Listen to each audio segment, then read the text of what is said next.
Dans cette vidéo, je vais vous montrer comment vous allez pouvoir modifier les informations de tempo dans le Logic Pro. Alors, vous allez commencer par créer un nouveau projet, créer un instrument logiciel. On va fermer tout ça. Donc, on va ouvrir les boucles Apple, les Apple Loops, et on va choisir hop, un instrument. Donc, on va prendre de Maracas. Importer les informations de tempo. Alors il faut savoir c'est que les informations des Apple Loops sont déjà mises dedans. Logic connaît déjà toutes les informations de tempo de leurs Apple Loops.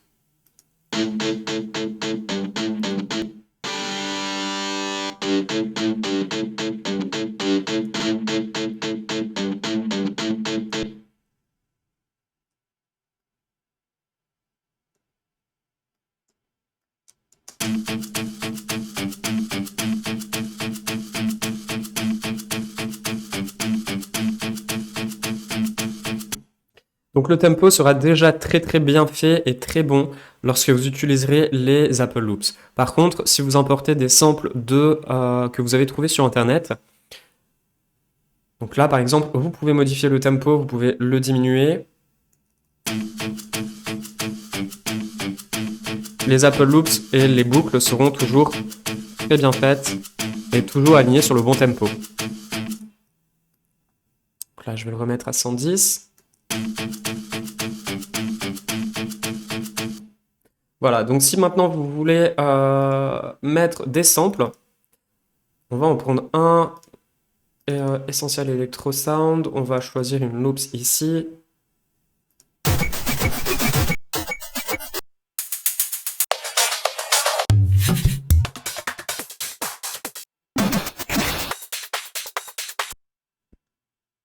Peut-être plutôt aller dans un autre registre.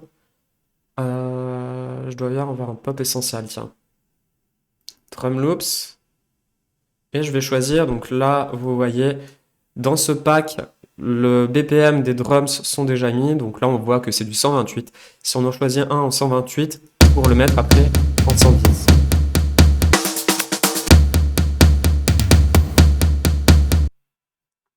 Bim. Donc là, j'ai mis le sample dedans et vous voyez, il n'y a plus rien qui est aligné. Donc pour pouvoir l'aligner, il va falloir glisser. Donc si vous appuyez au-dessus, enfin si vous passez votre souris sur le sample que vous passez au-dessus, vous voyez que là, ça va être pour faire des boucles. Mais alors tout sera complètement désordonné si vous faites ça. Si vous le baissez, donc si vous cliquez en dessous, ça va être pour couper la boucle. Et si vous appuyez sur Alt, vous avez le curseur qui va avoir des petits signes sur le côté. Donc là, on va le tirer pour l'aligner jusqu'à la première région, donc jusqu'à la deuxième boucle.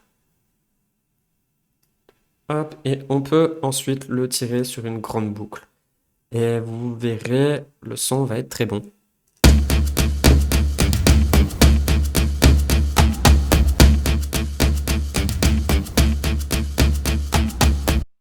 Voilà, donc j'espère que vous avez tout compris sur ce tutoriel. N'hésitez pas, si je me suis peut-être mal exprimé ou si j'ai oublié de vous donner des informations, à me l'écrire dans les commentaires. Ça me fera plaisir de vous répondre. Et puis si vous avez des musiques à m'envoyer, n'hésitez pas. Mon adresse mail est mise dans les commentaires, enfin dans la description, dans les petits liens que je mets en dessous. Merci à vous d'avoir regardé ce petit tutoriel. N'hésitez pas à me mettre des petits pouces bleus. Ça fait toujours plaisir de recevoir votre soutien. Et puis de vous abonner sur cette chaîne. C'est tantôt, merci.